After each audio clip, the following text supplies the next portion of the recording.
अस्सलाम वालेकुम, मैं हमारे अली, आप देख रहे हैं मेरा चैनल। इटली में 4 बंदे जलाकर उनको अजियतनाक मौत देना आखिर इतना आसान क्यों है? पाकिस्तानी दरिंदों ने अपना मुंह खोल दिया है। हम माफिया का हिस्सा हैं, तुम हमारा कुछ नहीं बिगाड़ सकते। हाँ, बहुत आसानी से हम छूट जाएंगे, बहुत आसानी से जो है हम यहाँ से निकल जाएंगे और मज़ीद लोगों को भी जलाएंगे। कुछ बिगाड़ सकते हो तो बिगाड़ दो। ज़िंदा जलाने से पहले आखिरी गुफ्तगू क्या हुई? इटली के पेट्रोल पंप पर 4 मज़दूरों को ज़िंदा जलाने के केस में जो इटालियन इन्वेस्टिगेशन एजेंसीज़ हैं, उनका सबसे बड़ा और अब तक का हौलनाक इंकशाफ, जिसे सुनकर आपके पैरों तले से ज़मीन निकल जाएगी। दोनों गिरफ्तार पाकिस्तानियों, जिसमें सफ़ीर अहमद और अली रज़ा के मोबाइल डेटा ने खोल दिए उनके झूठों का पोल। ये वीडियो बहुत इंपॉर्टेंट होने जा रही है क्योंकि इन दरिंदों की वजह से जो इटली में पाकिस्तानी मौजूद है, यूरोप में पाकिस्तानी मौजूद है, ओवरसीज़ पाकिस्तानी, उन्हें तरह तरह की बातें सुननी पड़ती हैं, तरह तरह के इल्ज़ामात सुनने पड़ते हैं। उनको जो है इस गंदे माफिया का हिस्सा बनाया जाता है। आखिर तक वीडियो मुलाहिजा फरमाइएगा। रिक्वेस्ट है चैनल को सब्सक्राइब करें, हमें आपकी सपोर्ट की बड़ी ज़रूरत है।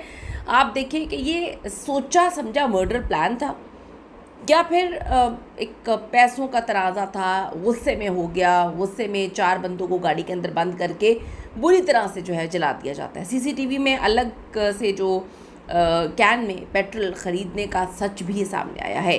बदनाम ज़माना का पुलारटो जो लेबर माफिया का गठजोड़ है, क्या इन पाकिस्तानी करिंदों के पीछे कुछ बहुत बड़े अतालवी फॉर्म मालिकान शामिल हैं जो इन पाकिस्तानियों को खुली आम छूट देते हैं कि ये किसी को भी कत्ल कर दें, किसी को भी मार दें? ये एक बहुत बड़ा माफिया नेटवर्क है जो इटली से होता हुआ पाकिस्तान आता है।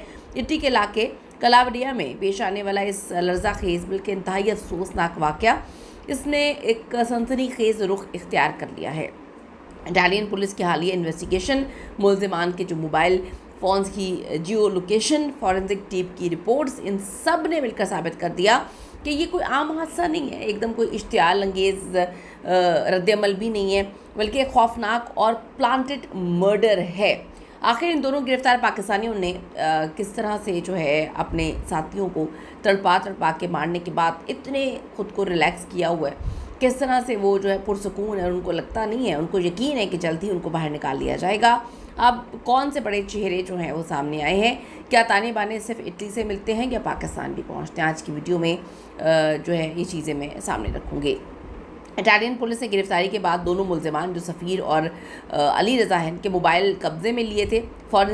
जो फॉरेंसिक रिपोर्ट है उनके मुताबिक वाक़े के वक्त जो है और उससे ठीक जो है पहले मुल्ज़िमान की लोकेशन, जो सेल टावर डेटा उसी पेट्रोल पंप के आसपास दिखाई दी है, जिसने उनके जाए वक़ूअ पे मौजूद होने की झूठ को बेनकाब किया। बड़ा झूठ बोल रहे हैं, बड़ी कहानियाँ सुना रहे हैं, लेकिन आप ये देखें कि जितना मर्ज़ी आप झूठ बोलें, आप एक्सपोज तो हो जाते हैं। अल्लाह की कुदरत है कि जो बेगैरत नीच लोग हैं, दरिंदे हैं, वो कभी बच नहीं पाते। तफ्तीश में ये बात सामने आई है कि मुल्ज़िमान ने उसी पेट्रोल पंप या करीबी स्टेशन से एक कैन में अलग से पेट्रोल ख़रीदा। सीसीटीवी में देखा जा सकता है कि उन्होंने गाड़ी के फ्यूल टैंक में पेट्रोल नहीं डाला, बल्कि ये उसी वक्त वो डिसाइड कर चुके थे या उससे पहले उनकी प्लानिंग थी कि उस कैन को जाके गाड़ी पे पेट्रोल वगैरह फेंकेंगे। सोचे समझे मंसूबे के तहत जो है पिछली सीटों पर उन्होंने फेंका वो पेट्रोल, दरवाजे बंद करने के बाद दरवाज़ों पे फेंका और अंदर से तो जो है उन्होंने ऑटोमेटिक लॉक भी लगा दिया था। बाहर दरवाजे भी पकड़ लिए कि अगर कोई हाथ हूथ मार के जो है वो लॉक खोलने की कोशिश करें तब भी बाहर ना निकले। प्रोसिक्यूटर जो है उनकी टीम इस बात की तफ्तीश कर रही है कि कत्ल पहले से प्लान किया गया था या फिर मौके पर पैसे मांगने का एक तनाज़ा था जो एकदम से उनको इश्तियाल आया और इश्तियाल अंगेज़ी में उन्होंने 4 मासूम जो बेचारे मज़दूर थे उनको जलाकर कोयला बना दिया। अब तक के शवाहिद इशारा करते हैं कि मुल्ज़िमान ने जानबूझकर गाड़ी के दरवाजे बाहर से जो है वो ब्लॉक किए, जो इस बात का सबूत है कि उनके मकसद सिर्फ एक ही थे कि इन 4 को जो है वो जान से मारना है, किसी सूरत इनमें से कोई एक भी बच ना पाए। पुलिस सिर्फ इन 2 मुल्ज़िमान तक महदूद नहीं रही। इटली के बदनाम ज़माना जो कापुलटा गैर कानूनी लेबर माफिया है, उस नेटवर्क के दीगर मुलव्वस अफराद की तलाश की जा रही है, लेकिन ये तो अपने मुँह ही नहीं खोल रहे पाकिस्तानी। ये जो 2 हैं तो बड़े पक्के हैं, ये तो बड़े आराम से सुकून से बैठे हुए हैं, एक ही बात कह रहे हैं, हम भी निकल जाएंगे, आप लोग इतनी जिद्दोजहद ना करें।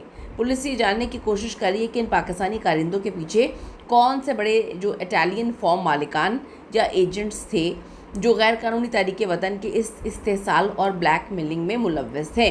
गाड़ी में लगाने वाली आग जो इन्होंने लगाई है वो इस कदर शदीद थी कि जहाँ बहक जो मज़दूर हुए हैं बेचारे, उनके ना सिर्फ जिस्म बुरी तरह से झुलस गए हैं, बल्कि आप देखें कि जो फॉरेंसिक टीम है डीएनए टेस्टिंग के ज़रिए मकतूलीन की जो हतमी शनाख्त है वो करने की कोशिश करिए। बिल्कुल बेचारे कोयला बन गए हैं, शनाख्त ही नहीं हो पा रही। आप हिसाब करें ताकि उनकी लाशें जो हैं सोगवार ख़ानदानों के हवाले करके कानूनी कार्रवाई मुकम्मल की जाए। दिल खून के आंसू रोता है जब ये दरिंदे पाकिस्तानी जो है बेगैरतियाँ करते हैं। इटली में कोई पहला वाक़या तो नहीं है, आपको समन अब्बास का केस याद होगा जिसको मैंने कवर किया था।